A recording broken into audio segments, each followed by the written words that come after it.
Kudzi? Why are you crying? Kudzi? Is everything okay? You can't sit down. Chi, Nani, Panyazi, Chi. Ma, can I say landlord? Not ma, bring my mom in.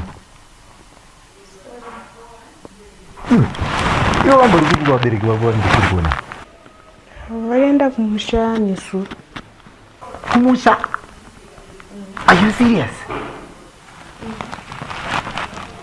That's dating then.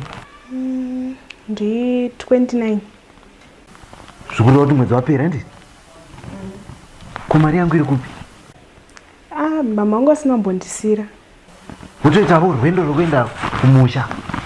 Vasina kunipa mari yangu yerent. Enda uko. All right. Look out. Good. Sorry, Zoga.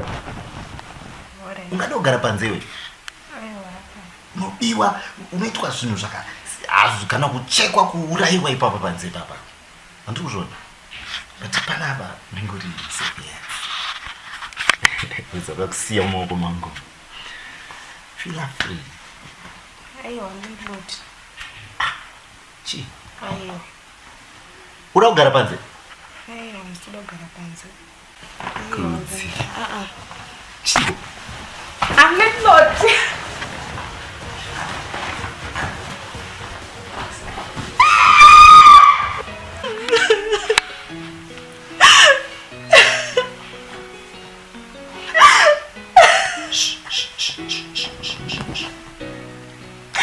Ndikuone kana kukunzwa kuti wataurira anyone panopamba panapa.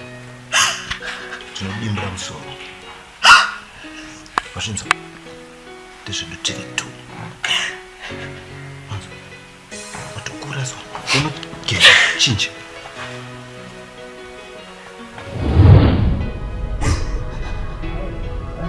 Kudzi. So sorry. Zvakaitika nguva izvo. It's not my true. Alright, chinyarara, chirekedza kuchema nditeka. Zvotochiita isusu, we have to report this. Anditi, saka tofana kuenda ku-Alder Rape Clinic. Ndokwatichanobatsirwa. Alder Rape Clinic inoita kuti paprevent ma-unintended pregnancies, ma-STI ne-HIV and AIDS. Saka within 72 hours, zvaitika ndokwatinofanira kuti tinge taenda. Saka ndokwatofana kuita sei kuchienda iko zvinezvi unowana kubatsirwa. Chinyarara uchema andei.